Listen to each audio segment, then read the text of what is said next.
this episode of Agile After Dark, we explore our trademark concept of management debt. Join us with our special guest, Angie Erswell, where we talk about the evolution of management and the fruits of their labor, including some great stories about the good, the bad, and the downright ugly. New idea? Great podcast. Listen in.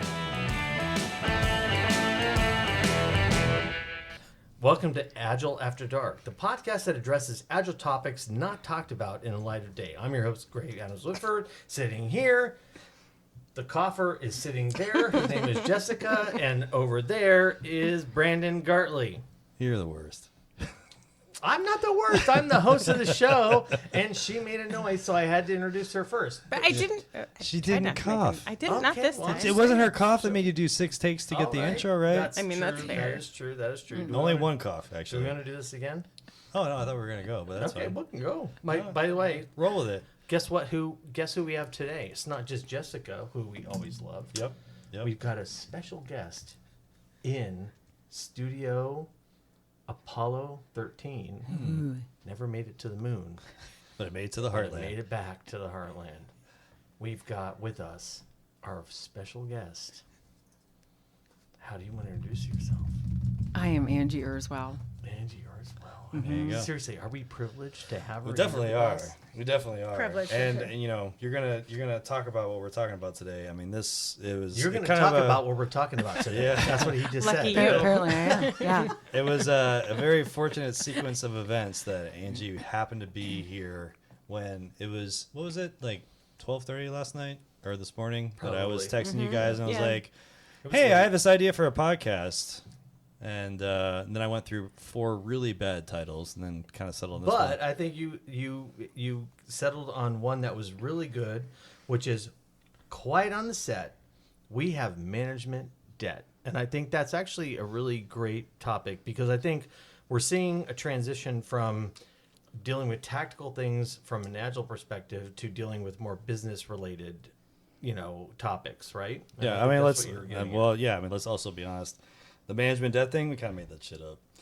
Right, so we were talking with Ninton on the Developers as Creatives episode called It's a Developer Life, which you can find on where, Greg? www.agileafterdark.com. Yeah, and we brought forth this idea in that conversation with Ninton. But I think, Greg, Jessica, and I, before we get into what we had that conversation about what that was, Angie's here. She's kind of just getting, introduced to this crazy thing that we said one time. Actually, we said it many times in further podcasts, but Yeah, we talked about it late. yeah, it kind of was. Yeah. We trended it on our own, right? Yes, it's trending within our Within our own little group. 50 people Yeah. that listen to the podcast. But we kind of be interested. 52 people. Yeah, 52. right. My mom's listening now. Oh, 52. there you go. Oh. But we kind of interested that those words together. Kind of your impression of what that actually might look like to you. What it or might what mean to me. Yeah. Well, and by the way, let's Yeah. introduce Angie and say, Angie, tell us about your little bit of background. Yeah. I think we've Sure. known each other for a couple of years. Yeah. And interestingly enough, for our listeners, they know that I, sort of went into a consulting company just like you did based on the fact that they needed more business people versus people who were a little more academic, you might say, about the consulting piece of it. And so I think just sharing a little bit of your background, I think would be very helpful because you've been at a large Right. financial services company for Yeah, I was at a number of large years. financial services company for 33 years. I started as a developer and then went into traditional project management. Wait, you started as a waterfall. developer? I was a developer back in the day. Jess, Yeah, would you- developers. I is did great. not know that. I didn't know Yep. Wow, that's a Yep. pretty- That's- like you literally. So you got into the Yeah, I got into it, wrote code and did the whole 9-yard thing. That's what I Mm-hmm. did. And then got into traditional waterfall project management before it really had a methodology. And then that really doesn't work. Anyone who has done it before knows.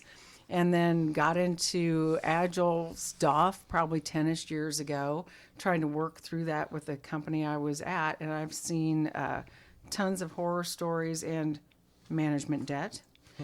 and then have been in consulting now for a little bit over a year. So my last big effort at the financial insurance and financial services company was roughly $40 million with, we scaled Agile and had about 17 teams in 3 locations to help roll out one of the largest Salesforce implementations in the world. So just a hugely scaled thing. So I've seen the waterfall, the Agile, and a lot of problems. And Angie, I remember walking into those rooms when you sort of started to adopt some of the Agile, whether it's safe or whatever, doesn't matter. The walls on those huge rooms were amazing that they had adopted an Agile perspective, right? And they were all looking at that. And there was one, I mean, there were probably 150 people in the Salesforce room at least, right? Well, and we had 600 people on that work. I mean, that's for several amazing years. to try to get 600 people to think in one way. Yes, right? and That's and amazing. We didn't do it very well, but we got better over time. Yeah. Just using regular techniques of trying to inspect and adapt and learn as you go. But then when you start to think about management debt, real struggle when you try to move to Agile and with waterfall also, frankly, is that the leaders. Their job is to set the strategy and direction, but they think they know more than the developers. So that's kind of interesting from that standpoint of, it, again, very enlightening that I didn't know that you started out as a developer. But to kind of have that viewpoint, right? Mm-hmm. Which is because I imagine, and I'm going to look at Jess here for a second too, because Jess is our team developer champion of the group here, right? I love developers. Yeah, and Love like them. to kind of have that sort of context, right? In starting there and then kind of getting to where you're at. I'm kind of curious about, seeing that relationship of management and looking at the teams that are actually delivering. And I think that what's important is Angie described a little bit more about what your role was. You were the vice president of. I was actually a director. I was responsible for the IT side, although I worked very, very, very closely with the business, with agency marketing and direction, and to implement the various products that would help our agents be more productive. So your job is really to create a synergy between the agents, which is the business side, That's right. and the IT side, That's right. which is maybe the hardest thing to do. That's a challenge. Bring those two together to make Right. sure that we actually had a true team thing and that we were developing the right things. So one of the things that we worked on that was to try to get a customer view of the work by having agents look over the shoulders of the testers when we had enough of a thing to look at. Yeah, I mean that is huge because, by the way, in these large companies, especially financial services, who are more concerned with regulatory and extremely. all of those things, Extremely. to get to let's talk to customer directly to get their point of view. It's a really hard. And it was really hard to get there. And what we ran into consistently, though, were higher level leaders who felt like they knew the solutions. It just has always shocked me. And to me, that is management debt. One of the things management debt. The senior leaders are sure that they have the answer and they know the most. And so they would tell us what we need to do. Well, this is an example, not really from a business perspective on what the product would be, but one of the big battles that I fought consistently was my senior vice president telling me, you need to get more out to the door. We're going to double your staff in the next month. Oh yeah, of course, throw more bodies at it. Let's just throw some more bodies at that. Oh boy! And I went to the mat on this. In fact, we didn't talk for a couple of weeks over the whole thing. I said, you know what? If you want to get half done in twice the time, let's do that. Yeah. So Jess, how do you and Brandon, I know we've got a sponsor and everything else to deal with, but Jess, how does that how does that story that Angie said kind of mesh with what you've dealt with? I mean, yeah, it definitely resonates. I mean, even But again, you're working at a big box, retail company. Yep. She's dealing with a major financial services company, is there similarities? I mean, how does this all work? Yeah, well, I mean, it's really interesting because if you think about insurance, financial, you think about slow, slow, slow. And I was in retail, fast, fast, fast. You run into the same things where the leadership, they think they know the answer without any of the information. Like it's like a gut feel, or maybe information, but maybe misinformation. And where are you getting those metrics, and why are you doing the things that you're doing? And forgetting to bring in the teams that are actually doing the work, and connecting the teams that are actually doing the work to the people that are actually getting the product, and having that interaction. Frankly, it's awesome that you had actual agents sitting over the shoulders and saying, that makes sense to me, that doesn't make sense to me. But it's hard to get there. Oh, Right. my But God. Angie, hard to did it really make a difference, honestly? Oh, yes. I mean, we were able to pull it off, not very many times, but a couple. But every single time we got great feedback. You always get feedback that's actionable when you talk to But the did to you the consumer. change your course Yes. based on that feedback? Yes, but we were, because of where we were in the life cycle of what we were doing, we were able to put it on the backlog and include that for a later thing. So we were far enough in, we had to go with what we had, but we all say, oh, okay, now for the next rev, it needs to be X instead of Y. So life cycle is, I think, an interesting topic that we want to do, like Yeah. moving into the next thing. Brandon. Yeah, well, and I think, I kind of want to, again, we made up this concept of management debt, right, in terms of labeling it, if you will. So different people are going to look at it different ways, but, I think that the thing that most people know in the world that we work in is like the concept of technical debt, right, Jess? And kind Right. of I think that's kind of how we came up. Well, how you guys came up with this Yeah. when you guys were talking to Nitin about it, in that we understand as because we're all in IT. We all understand what technical debt is, and technical debt is things that we need to do to make sure that we remain on the forefront. And it might not be the new pretty thing that the customers get, but it'll make the new pretty thing that the customers get function correctly. So let's put a finer point on that. It's the stuff that people don't want to do. It's the stuff that It's you left people over. don't want to do. It's left over. And management debt is exactly the same. It's Yeah. the same thing on the Yes. management side, right? That they Yep. don't want to deal with the developer, the QA people, or whatever. Well, it's how do we finance our teams? Are we funding projects, or are we funding teams? And what is that going to look like? What does our HR look like? Do we have a bunch of project managers who are now named something else and are held to a certain standard, who are actually Scrum Master? Or how are we reconfiguring our organization from a human perspective? And there needs to be focus on that, and it absolutely doesn't happen right away when you move into Agile. No. And it's important. The other thing that's really important there in management debt is that the leaders are realistic and listening to the people about what's realistic and quality and what matters, as opposed to just thinking that by requesting more stuff, you're going to get more done. It's false. Yeah, and that's we've said it a few times on this podcast, like the team's own quality. So if you're going to constantly be pushing them for more and more and more and more, that's that the technical debt kind of feeds into the management debt in that way, because you're kind of paying interest down the road. Right? Oh, yes. If you're not delivering quality things, then your code base is not solid, and so therefore you're going to run into more things down the road. And if it's just the output versus outcome, we want output Right. versus the outcome, then the managers are creating technical debt from their management debt. This is kind of what I was thinking based on what you guys were saying. Well, it snowballs, because Yeah. what happens is the management makes bad decision. They force it onto the teams. Right. Then the teams have to make bad decisions. That's Even right. the teams basically know what's right more than the managers Oh, do. they do, right. And then it just snowballs, and it becomes that crazy, weird thing where it's like a Snoopy. I don't know if I can say that because Yeah, there's you can. copyright issues. No, you're fine. Where the snowball. I don't think there was a snowball in Snoopy. I'm not sure, but There's a it just. I've lost my point because I said all this stuff. But it just becomes like a snowball thing where it's Yeah. like it doesn't even matter at the end of the day, because everybody is just making bad decisions one on another.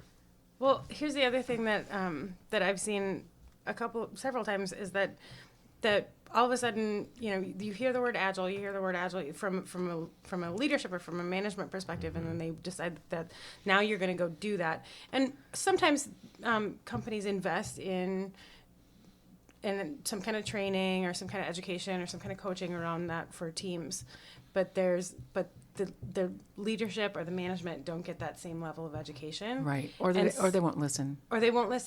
And so then now you have teams who are prepared to be agile, and they're working on that, and they're working towards that, and then they run into this wall of and that's where that also creates some level of management debt where there's just that. So are you saying that this management debt thing is really a management debt thing? The teams want to do the right thing. Yes, 100%. It's the managers who can't figure out because they're so conflicted. And Angie, I'd love your opinion on this. Like, why are managers so horrible? Why are they the baddest people in the world?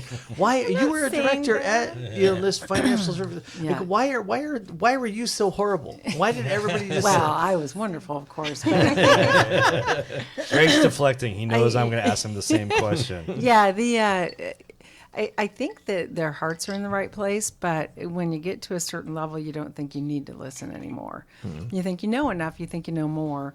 And so it's a matter of allowing the human ego to get out of the way and allow yourself to really listen to people and what's truly going on. And that's very hard for people who have gone through the ranks. And at some point, I'd like to tell the Bay of Pigs story that I experienced that is to me the most unbelievable story that resulted in at least a $3 billion loss that because of groupthink and management thinking that they knew everything. Yeah.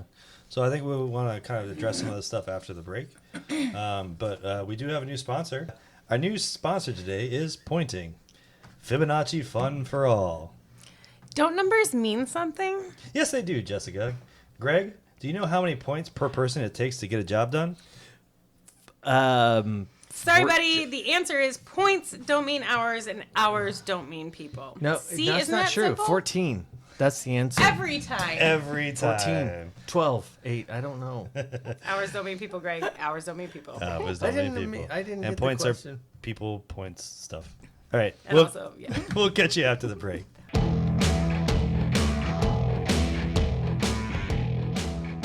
Welcome. Hey, we're back. Welcome to After Dark. in the Agile. Welcome to After Dark in the Agile. By the way, I'm going to be just fine. I'm Woodford. I'm going to be just fine. Yoda. Okay, if you guys will After stop Dark, laughing, Agile is. if you guys will stop laughing, I'll be professional. Welcome to Apple. Damn it. See, this is what's going to happen. This is what's going to happen. All right. Apple. It's not a word. It's not even close to a word. I mean, affable, but. Not even close. Okay. Welcome to App. Okay. All right. All right. Actually, no, it's not taking Okay. this long. I'm not joking around now. I'm not joking around.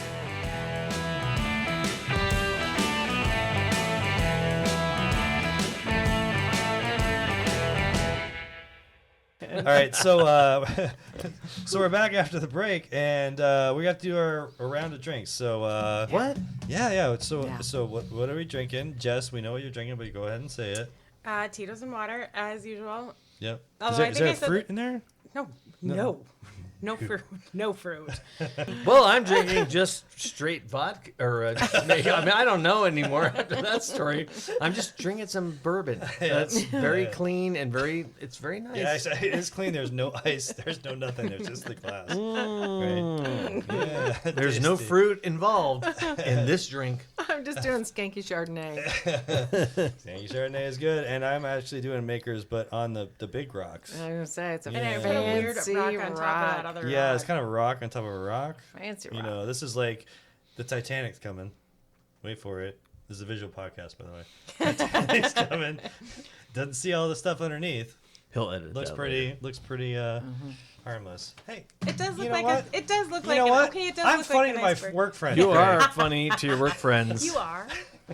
At the Just laughing. I'm like going, at the All right, so Big- this is the perfect intro for me to do my nerd stuff because, screw you. Oh God, are we doing this? Yeah, nerd we're stuff? doing that. Jessica, Here we go. Help me. Here we go. Hold I'm gripping my chair right now. All right, so He worked on this. I Let d- him- yeah, let I him did. Angie is drinking. you do the play-by-play, right? Yes, go ahead. With your, Yes, yes. Mrs. Claus glasses. Yes. Watching the How whole dare time. you? Oh, here we I knew go. he was going to attack me. I knew it. All right. By the way, I did steal a joke from my wife. Just get into your nerd. Get into your nerd. I made a note. Get into your nerd. We're in the middle right. of dysfunctional conflict. Fibonacci. Yeah. Ooh, everybody wants to know about Fibonacci because that's so Hey, great. don't make fun of our sponsor. Hey, Yeah, you know what? exactly. Points You're are right, people, and Fibonacci. people are points. Is that a pasta Fibonacci. Is that a Fibber. com- Fibonacci. That's what's happening right now. Are you asking Gus to leave? Because Hey, you trying to say something? we got Italian and German sponsors. Okay. Okay, all right, fair enough. That's what we're doing. All right, so I was reading an article the other day. It kind of related to the stuff that we were talking about. Apparently and- not working. Just Yeah. reading an article. And it was kind of interesting looking into this podcast because looking at the management debt, I was kind of like, hey, I don't want to go back to the 1700s, Greg, because I know I love to do that. But it was kind of like, what are kind of some of the main phases that we've had in management? And they kind of broke it down in an interesting way where they kind of broke it into 3 phases, which were highlighted by the concepts of first one was execution, second one was expertise, and the third one, which is a more recent one, is kind of empathy. And I think that cause basically after the Industrial Revolution is what they were saying. It's like, okay, that's where management really started to happen. Because the other kind of management that happened before the Industrial Revolution was, really wrong. With the execution, the focus was on kind of specialization of labor, standardized processes, right? We're talking about, Ford Motor Company, that kind of stuff, right? The expertise stuff was when we started to bring in some of the data, Greg. We're trying to like the statistical and mathematical stuff, and that's kind of where the waterfall stuff really started to come from too. Yep. Right. Looking to bring science into management, including like the development of theory of constraints, management by objectives, reengineering, that kind of stuff. So we could start to get a little bit more scientific around it.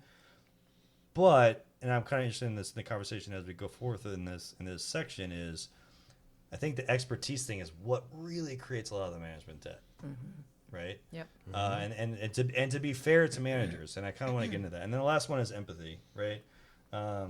So we have to have empathy because we're realizing that the customers are the people that we need to buy our stuff. So we need to understand them. We need to understand them as people. Well, what are their motivations? So I'm going to challenge you on this. Okay.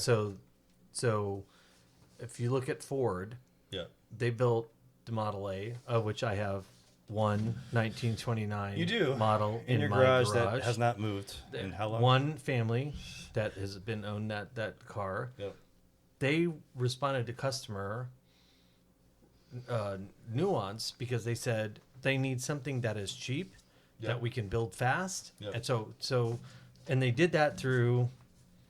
Right? They did. Well, yeah, I think there's a level of empathy there. I'll give you that. But it was really more But the it was- expertise. It was right, mostly expertise. expertise. Right, No, that's what it I'm- was, No, yeah, right? and And that's the execution. That's what I was saying. Is that in it's, the execution. But- So that's not a bad thing. So No. you're.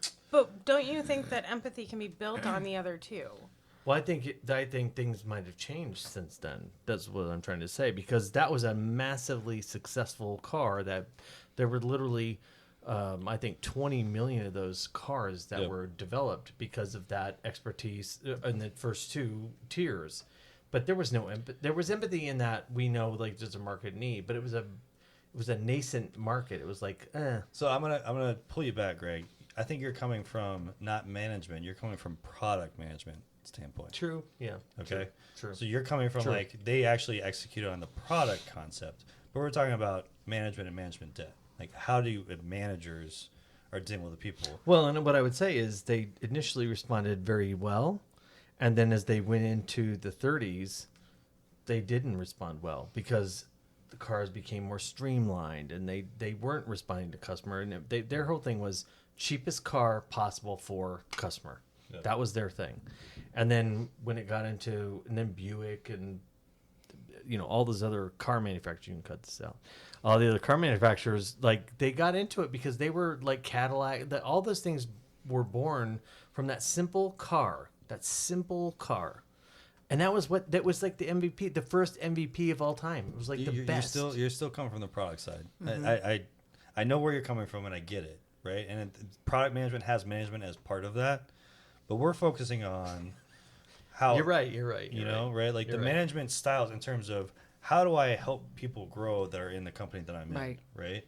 And truth be told, in the expertise world, when we were dealing with the Fords and we were getting into the waterfall like in the 70s and stuff like that, it all makes sense. Like we talked about in that first podcast where I was like, yeah, that guy that wrote the waterfall paper, he like drew out all of like the stages and stuff, but at the end, the He paper literally he said, wrote, he literally said like, "It's this is not gonna work." like Yeah. bound for failure, and you need like prototype. But everyone's like, oh, that's exactly what we want to do. That those pictures. By the way, look that good. was the best nerd moment you ever had. Yeah? Just so on record, just so you know, because No, the hospital one was better. Well, there was a hospital one too, but Yeah, that was that was actually a pretty really good one. And I do want to say on the empathy business, I mean, I do believe that we've moved to a time where leaders, managers, are their job is to understand their people and coach them. That's what their job is, and of course to set strategic direction. But no one that I know of has done a good job in helping them know what that really means. So they get they're good people who get caught up in, hey, I'm supposed to know the most, and then they get promoted because they knew the most, because they were the best and they knew the most. And so now they're at a different level, but they were the person, the expert, the best, they knew the most, and now their job is different. And there have been no tools that I'm aware of in the marketplace that are really effective in helping them know what is their job now. How do they effectively manage when it's not about their expertise, but it's about how they understand, coach, and help their people be the best they can be. Yeah. Absolutely. And there's a level of fear to that too. That I think is important to talk about. That's a great because point. you've been successful thus far. You've been promoted and promoted and promoted thus far based on your expertise, because you're the one that's smartest in the room. And now you're expected to have empathy and to let some of that stuff go and ask questions of your people. And that's got to be terrifying. Absolutely. Because And here's how you reached success, and now we're asking you to leave that alone. And your what you're saying about the individual is you no longer are going to be in the spotlight. Your people and your teams are. Oh my gosh. So that person then has to get used to, excuse me, letting go of the knowledge and letting go of being the expert. And that is just absolutely terrifying. And how do we reward people based on that? And that's part of the management debt, right? Is how do we reward people then based on that ability to let go and not be in the spotlight, but still have a system in place that says you are successful, or you're doing a really good job as in management by doing these things. Because I don't think that there's a structure in place in most enterprise companies that says if you do these things, then you're doing the right thing. And you'll be rewarded. And you'll be rewarded. And then therefore, and if you don't do that, then the ramifications are huge. Hence the Bay of Pigs thing, but we can get into that later. Well, but I actually, think that's a I good. think there's kind of a segue into that. Exactly, which is the HR systems don't support what we're talking about, No. right? So No. yeah, we've had a previous podcast. My wife's an IO psychologist, so she's like kind of the HR consulting area, and we talked about how that study, the IO psychology, actually is kind of like the agile of 15 years ago within HR, but they have that challenge of they've tried a bunch of stuff, like my wife worked at Google. They did like the 360. Oh yeah, there reviews. has been a bunch We've tried. done Yeah, all this kind of, and like you do all this stuff, and the truth is that I think where both you and Angie kind of touched on it, which is in a way we have to be sympathetic to the plight of the managers that are in the situation that they're in right now, because they grinded, they worked hard, they put in the extra hours, they were really smart, all this kind of stuff. But in the break, we were talking about someone that actually falls very much into that category. Oh, yeah, for sure. Right? When we were on Off Wax, we were kind of talking about that. And that person is very skilled and knowledgeable, but the translation of that to then say, how am I going to inspire someone, Greg? And This- well-meaning, right? well-meaning, And well-meaning, and like it's like I Right. you know, we talk about building the teams that we have, you know, here, right? It's about, hey, what do I need to help do to help you? You know, what are you interested in doing? Like, are you Right. interested in doing this? Are you interested in doing that? And I think the empathy thing in this article that I read, it's a little soft in my opinion in terms of. I like the first two, and especially the expertise one, because I think that's what we're running into now, Oh, for sure. right? And the empathy thing is more of, and we'll get into the last section when we talk about servant leadership, and Jess and I have, you know, we're going to put our boxing gloves on for that. But I think it'd be interesting to hear from your point of view, and kind of the example I think that you have in mind, which is looking at the thing that you're talking about, that Bay of Pigs thing, Right. and with the knowledge of the position that maybe those managers were put in, Right.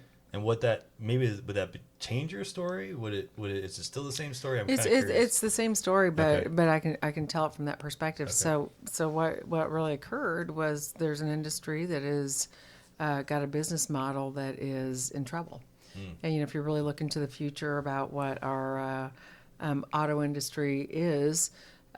In the past, we were talking Industrial Revolution and whatever the hell the car was that you were talking about, Greg, that I don't know about cars. When cars really mattered to people, Right. people got their driver's license when they were 16 years old. They had families had many, many cars, and that is what we were doing. Well, if you look at today, there's autonomous vehicles, there's Lyft, there's Uber, insurance is expensive. Kids don't get their licenses anymore when they're 16. The whole marketplace is changing.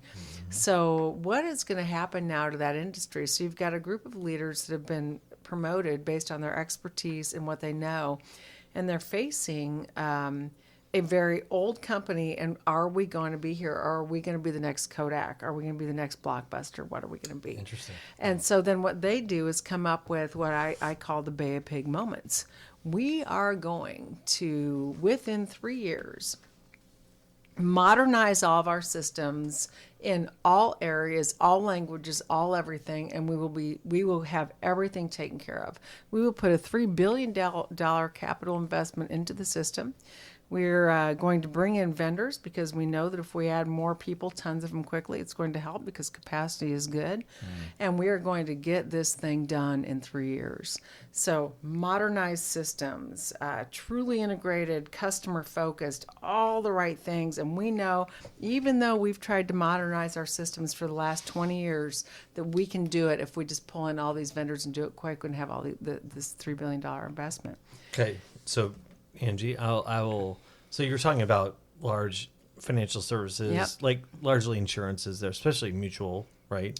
Because they don't have the pressure from Wall Street. Right. So, Right. they've got the They can kind of do what they need to do. There are a lot of those companies. What and I think you exactly described that they're under enormous pressure Huge from pressure. The smaller companies who are doing mobile apps, and they don't provide as good services, by the way, at the end of the day when you get in an accident or whatever. That's right. But they don't. But these bigger companies are really bad at promoting. Not only what is it we're supposed to be doing in a MVP way, meaning the most valuable product. What is it? A mobile app? What are we supposed to do? And at the same time, how do people react from the services perspective? Because these big financial services companies have awesome services, and they don't focus on that. No. Like we're just behind on our Right. technology platform. Right. They dismiss the fact that we have an amazing services platform. No, that's very Right? true. Although that has taken some big hits of late because of some of the investments have been too big and not well executed, which again is largely due to management debt because the expectations are so great for what really can occur, and so then the measures for those areas have been poor, such that So, for example, you might measure how quickly a call is completed for a claims person.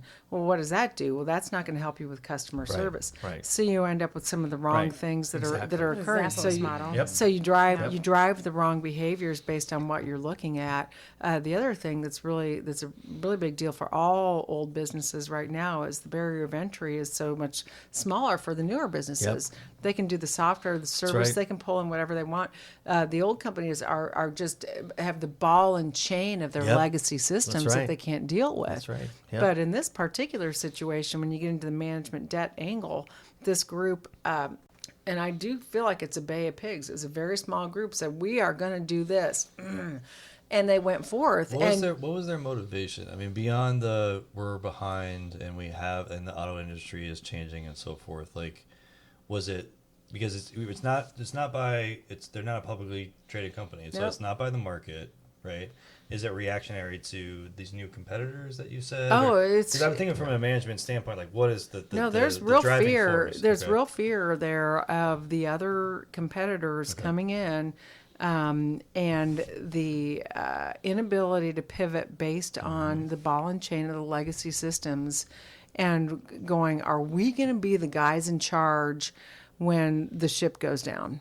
Yeah. No, that's real. That is extremely real. It's not kind of Well, real. but it's also tough to captain a battleship through a creek. You know, I mean, if it's that's the ship. I mean, the large large financial services insurance company like that. Well, and I think it's important for somebody like Angie who has the perspective of working with the fact that they just sort of can't get out of their own way. Oh, they can't. Right? It's just so I mean, sad. they could just break off like they tried to do with digital. Like, oh, we'll just break off and we'll just do this. But they don't have a holistic view of just doing an MVP kind of idea. No. And MVP so is sponsored by us, by the way. yeah, so but you know what I mean. They're caught, and everybody knows that's the right thing to do, and that's Right. what's so sad. Oh, I know. because everybody knows They want that's to. the right thing to do, And but they everyone's heart can't. is in the right I place. know. But then they're caught up in this stuff. That's where I wanted to get into with, we have a lot of people that work in our industry where it's, they say leadership, but it truly is management because it's like Yeah. those are the people that actually own the purses. Absolutely, they have right. the Sign the money, checks, yep. Right, they sign the checks, and it's always just they don't get it. It's on them. They don't get it, and if we were to use another sponsor transformation, if the transformation happens, that's on them, right?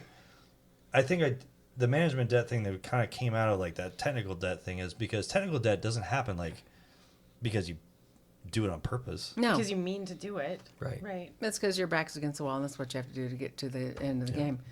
Yeah. And everybody feels guilty. Everybody feels guilty because they know they're building this debt. They know Right. they're building this That's right. guilt, and Well, debt is guilt. But Debt I guess, is but guilt. I'm guessing It that's is. that's what I'm trying to say is that sometimes Yeah. it's unconscious, Yes.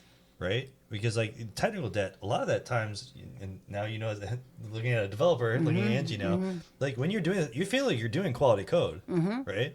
And you feel like you're getting out there, but then stuff happens, right? You don't have a testing team, right? You don't have Right. certain things out there that are going to ensure that your quality is good.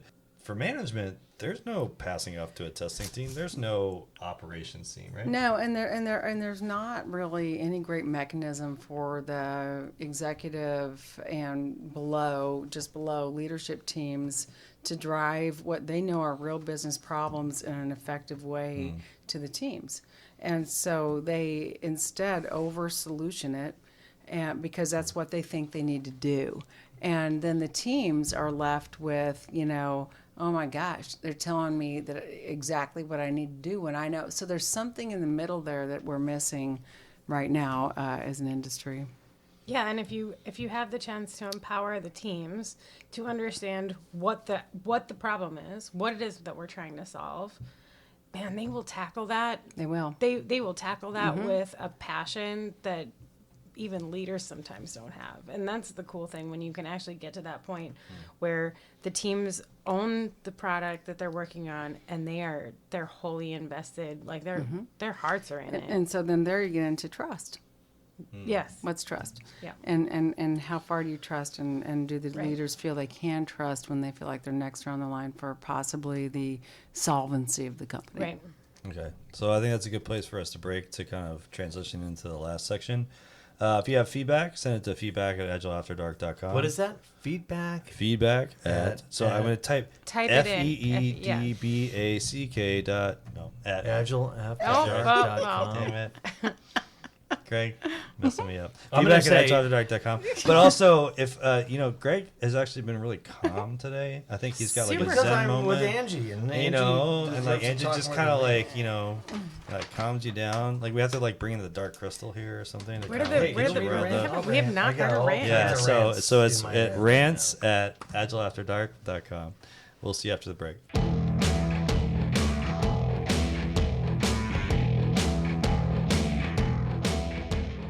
bad guy. The, like, what do you call it? The bad guy. Besides bad guy. Well, I don't know. Say Like the another- guy with the like say leather another coat. word. Does he Besides have bad guy. like the I know. full mustache? I know, I was like, Mustache? Fu Manchu. Yeah, there was. I think Yeah, there like might the have been a little mustache, but a leather mustache. So jacket. he was there for probably. like the gold rush and he Motorcycle? was like, ha ha ha ha. Well, Yeah. by the way, I would have preferred that because that's actually really funny because that's a great archetype. That's like, Like, nobody ever brings that back up, do they? Nobody It's ever not says the Clara, gold like- mustache with the like everybody like we will know he is the criminal because he does the and he has the mustache thing, right? Yeah, I mean, it's like, Yeah. how much wax can I get on my Yeah, fingers yeah, to like really like. yes, okay, yeah, he was like that for Yeah, sure. pretty much. Yeah. Yeah.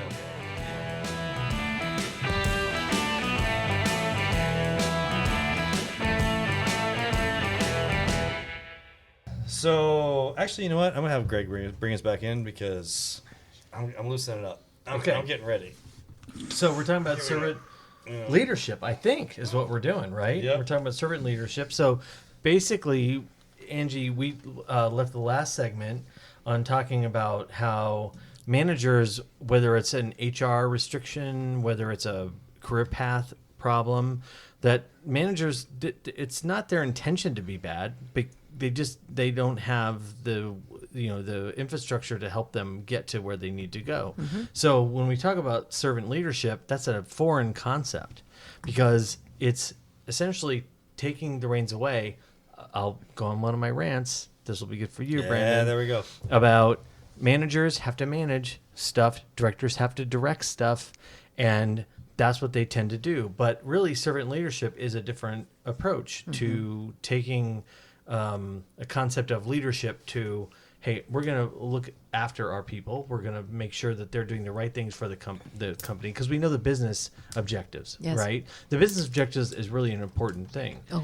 And so that I think that's aligning to those business objectives is really the important thing. Jess and I don't agree on this.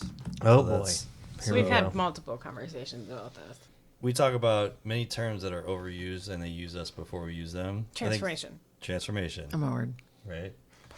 Business agility. I just threw up twice. Yeah. But we have a little mesh thing on the mic, so I think it's okay. As long as you don't actually hurt the mic. Angie looked just to make sure.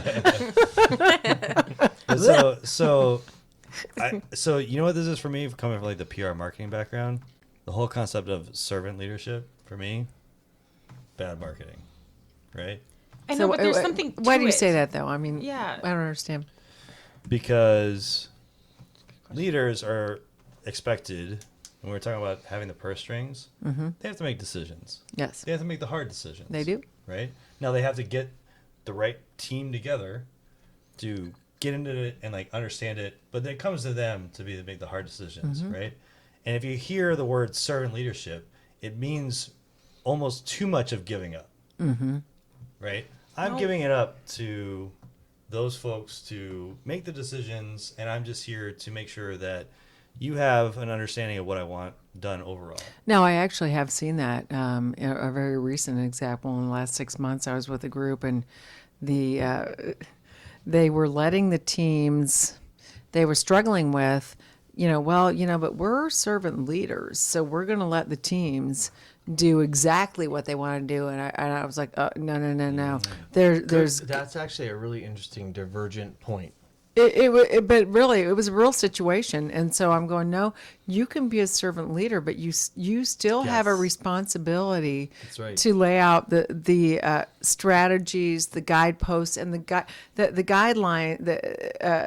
What am I looking for? What's the word I'm looking for? The guardrails Yeah, for guardrails, the yeah. guardrails for where you can and can't move. And they were afraid to do that, so the teams were just crazy, and nothing was going to come together. And so, Right. okay, so ahead. I'm gonna just Yield. you can, I'll Yield just to pile Jess. on No, go ahead. with Okay. Angie. So I will say this: teams, especially technical teams, will fill in the gap when business does not define what the problem they're trying to solve is, and technical teams will tinker because that's what they do and that's what they should be doing. That's the best thing that they're good at. But if business doesn't fill that role of here's what you're supposed to be doing, they will just fill it up like expansion foam, and they won't do the right thing for the business because they're more interested in the technical sil- They stuff. want to do something fun, Silver for sure. expansion They want to foam? play with their new fun toys. Is it like shiny silver expansion foam? It's like not Apollo like 13? Apollo hard 13 Apollo expansion 13. foam? Yeah. Apollo No? 13. So, but you know what I'm saying? Yeah, so I actually so the question is from if we're talking about servant leadership, who are you a servant to? It's not just the product that you're putting out because you have people who are working on the product. It's not just the people who are working on the product, it's also the product itself that you're putting out. And so if you are a servant to your customers, I'll actually bring it back to something that my husband runs restaurants. It's a good point. Yeah. My husband runs restaurants, right? And he breaks it down really simply into what is it that we do? We make good food and we provide good service. And how do we provide good service is we make people happy. And so all of that I think is encompassing of what service leadership is. Does he let the servers and bartenders and busboys and cooks and dishwashers run amok? No. But they're a servant to providing the best service that they can and the best food that they can for the customer that they serve. And by the way, So that to me is the definition Agreed. of servant I leadership. like that. agreed, Jess. And Nice. by the way, servant, that dialectic between the servant and the master is a thing that goes back academically. Before the Industrial Brandon, Revolution. Your dad and I Yeah, would have that's this before the conversation. 3 phases, by the way. Is an interesting because who is the servant? Who is the master? Yes. That dialectic is interesting in the conversation. So that's another podcast. This is right? where I get like this Yeah. is the. I think the PR marketing was wrong on this. I don't know what the word should be. Right. I mean, maybe it should be empathetic leader. Well, and that's Right. what we were talking before. I about don't the think fact that hits it though. yeah, you're, I yeah, don't it think doesn't either quite. one of them hits it exactly right. That's what I'm trying. I can't come off like the fly. No, I think that makes sense because Yeah. the leader still has a responsibility to lay out some paths and some strategies and make sure those things are adhered to. But then the trick is to find the right balance of the wiggle room for the teams to be real teams and real people and contribute to the thing. And that is really, really hard to do. Yeah, and I think it's very because this is the management debt. This is the debt that we deal with in terms of where we're coming from. Is we've been talking very much in just talking about the servant leadership thing. It's here A to B. It's not A to B back to A, right? It's not from a leadership standpoint of, hey, I'm going to give you a vision. I'm going to give you this is what I believe that needs to be done. Here's the what and the why. And the team says, oh, I think this is the how. But that information needs to come back from the B of the team back to the, to the leader. And we're going to do a podcast on cost of delay, No. right? Oh, yeah. Whereas cost good of delay, not from the way that some of the frameworks that are out there that do it, but more from hey, Practical. we can do this, this, and this, right? And we think these are 2 ways, maybe 3 ways that we can approach that to solve the problem that you're looking at because you have the vision of what that is. But you're not saying to us this is how we're going to do it. You're actually saying to us, here's the problem, we're going to go solve it. But it has to come back to that leader. They're going to say, hey, this particular competitor is doing this. We can do a slice of that and try something else out, right? But how do we then communicate that back to leadership to say, Now it's up to you to make the decision. Yes. And what the problem is, and I'm going to look at Greg here, because this is where another podcast again, product management is that middle layer that does that communication. And we haven't really talked about that because we're talking about management to teams, right? But product management is part of Yeah, it. I'm going to pass it to Jess because she's got something to say. Oh, I just got really excited. Mostly, I just got really excited because now I just lost it.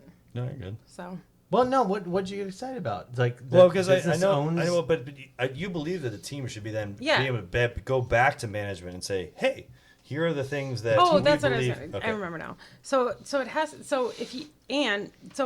if you have a servant leader who's able to give the what and the why, Yeah. you have a team that's wholly bought in to the how and the why and the what, and so they're going to be able to come back and say, I mean, we're talking about developers who will literally go home and spend their nights wide awake researching everything. They will. Angie has a big smile on her face. She They knows. totally Right? will. Yeah. And they're going to come back and say, great, I think that's a good idea, except that there's all these other things that we could also do, or there's all these other things that our competitors are doing, and how are we, and ask those questions, like, how are we competing here, and here in the marketplace? And we want to know.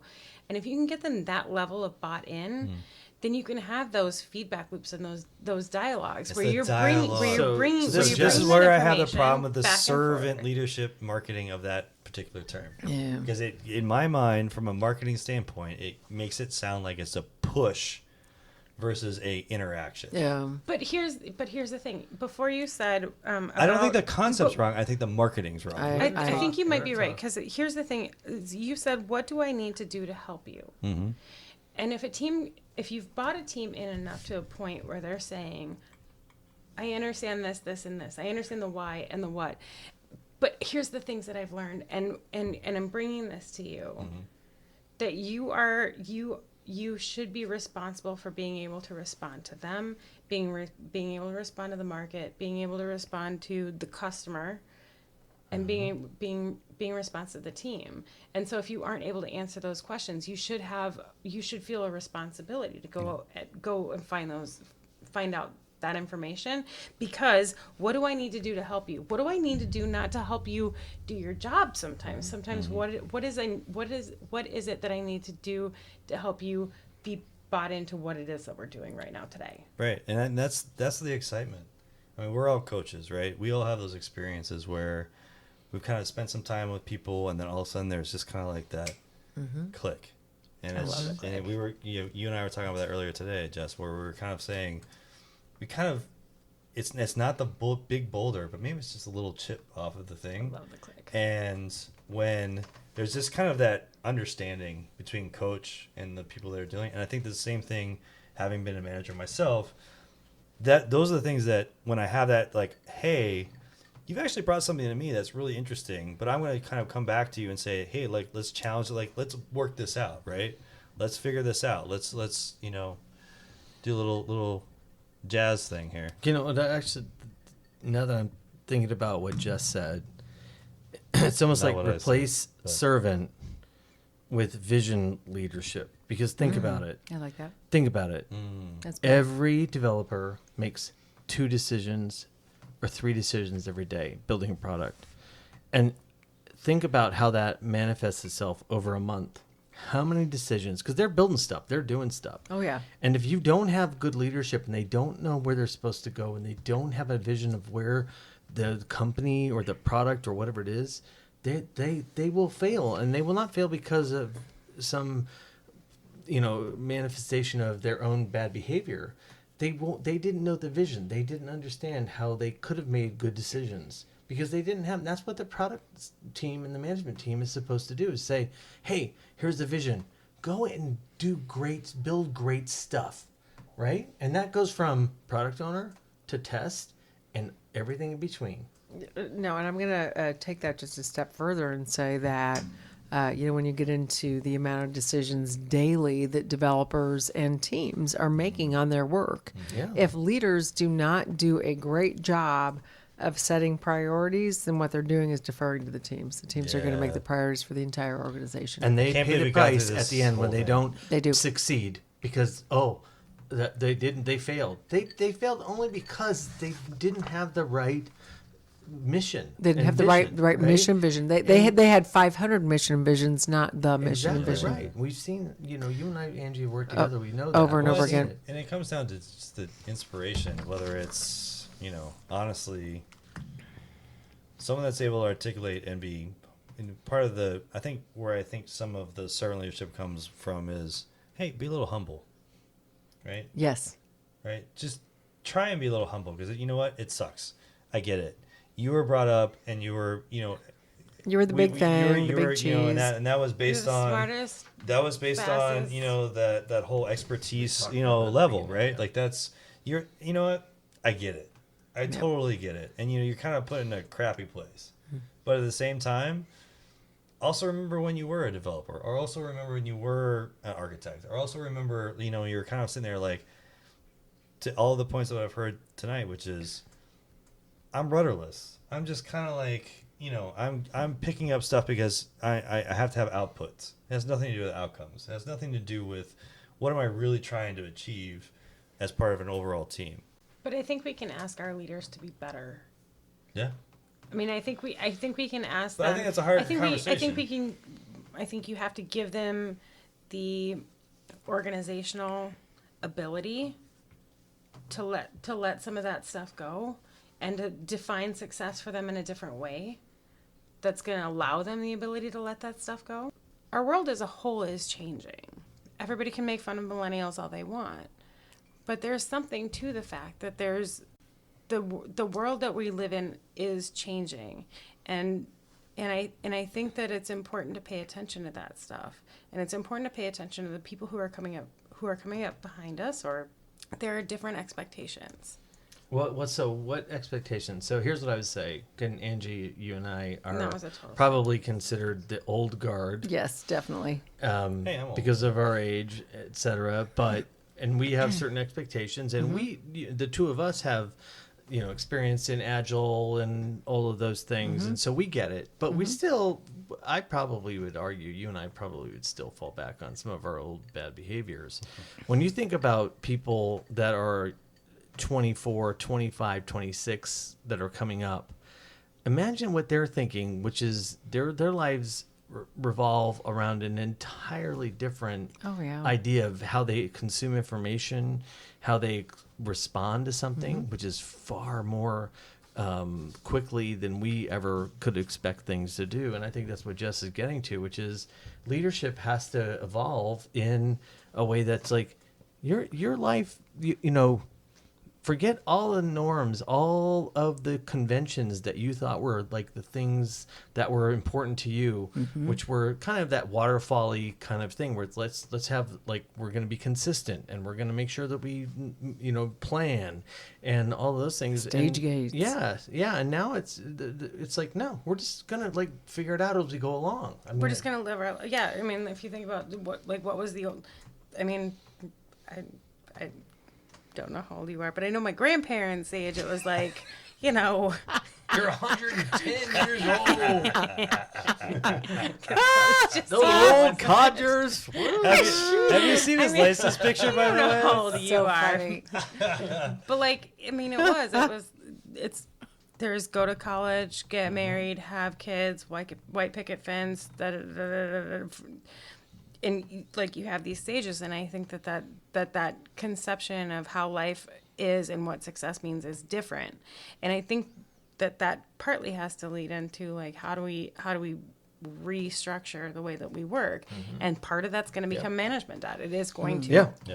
Yeah. Thanks for And bringing I just it back. went off That's exactly on a right. whole other direction. And that So- actually is the debt. That is the debt. It is the debt that Angie and I deal with. Even though we're outliers, people in our category have the debt. And Yes. we are the ones Yeah, we are. trying to Yep. convince them, no, you don't get it. It's not that. It doesn't have to be that way. In No, fact, you're be failing. You're different. failing. And why don't you see it? Why don't you see it? And that's what I was going to go to is like when you brought up millennials, you brought up the things and so forth. And many clients that I've been at, regardless of it, but we're kind of in that weird crux of Agile's been around, since the early 2000s, give or take, right? And this concept of, the failing fast thing. I think it had like its momentum, but now it's kind of in the large organizations. Again, branding. I don't know if I would use the word failing fast. No. I would maybe use experimentation, Yes. right? It's better. Because the same thing is the millennials that are coming up. Failure is not a thing. You get a participation trophy, right? You don't lose, right? You literally have to, like, there is no failure. And I think that I would hope from the management side of it is that's where some of that accumulated interest of management debt kind of accrues over time. Because if you're not humble, right? If you're not able to look at it and say, hey, I failed, and that's fine. You know why? Because I failed fast. I didn't cost the company $3 billion. I did the slice. I tried it. I experimented. And that And I learned. saved me $2.9 billion. Yep. But I think that the most important thing, because I love, Brandon, how you put this idea together, management debt. And I'll say it again, debt equals guilt. And the whole point is you were trained a certain way, and you're doing Agile everything washes you away know. the guilt. It does. It's but, supposed but to. I'm telling you, it's like people aren't doing things for in a way that's a wrong intention. No. They just it's a way that they know No, how to do it, that's right? right. And so that debt thing becomes guilt. And so one of the things that And guilt becomes shame. that's right. And then you just And then shame you- becomes hiding and and then fear shame and hiding becomes just repeating what you're doing in a bad pattern, right? So the most important thing is to go, no, I'm not doing that anymore. I'm just going to change the way that I'm thinking about this, and we're going to take a different approach, and everybody's going to just be able to wash the shame away. Yeah. Because that's the whole point of it. And I think that, the hard part of this conversation is it's not we can't talk about emotions. It's all just about, reports and whatever, right? Well, I mean, that's what that thing it had, like, empathy as the last part, and that's where I was trying. Again, from my PR marketing background, I don't know if there's a better word for any of these things, but I think the truth is that we have to have a recognition of, hey, the people that are in these situations, it's a much different world very quickly Yes. than what they were brought up in. And everybody will be more happy because they'll be able to work in a way that makes them feel fulfilled and successful. And that's all we care about. This isn't religion about dogma or whatever. No, It's no. make people happy. And no, you know what? Actually, excited. the cool thing. Sorry, I actually just talked over you. I think maybe for the first Good. time ever. Yeah. I'm happy for that. But you said it's not religion and it's not dogma. What I really like is the fact that you really can't have a good leader without some level of execution, without some level of expertise, and then you get to That's empathy. true. Yeah. And so that's actually an evolution. Yes, that's great. Rather than Love a that. religion, which Yes. is really interesting. Yeah. Yep. Okay. Good stuff. All right, so I think Drop the mic. Yeah, drop the mic. Yeah. Hey. I'm hitting the mic.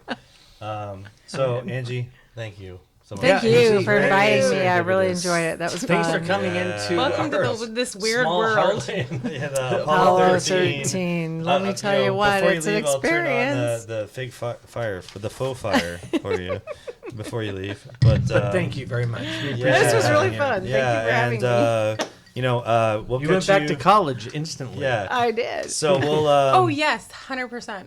So look for the next episode. I think it's going to be the cost of delay, and we'll catch you next time.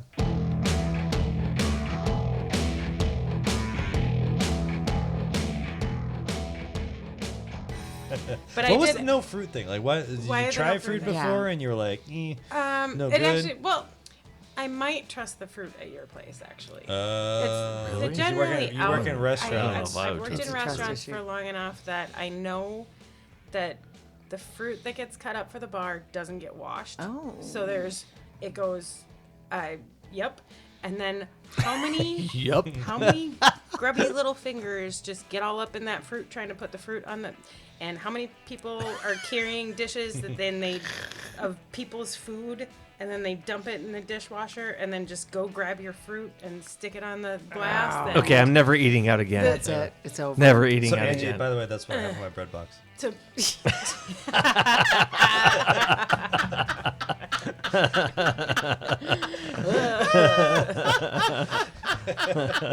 Oh yeah. Just saving me some grubby.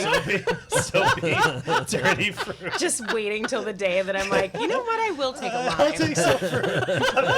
Oh, you wait. Yeah. 5. He's the bad guy right now. Oh, he's waxing his mustache as we speak. With the dirty fruit juice. No.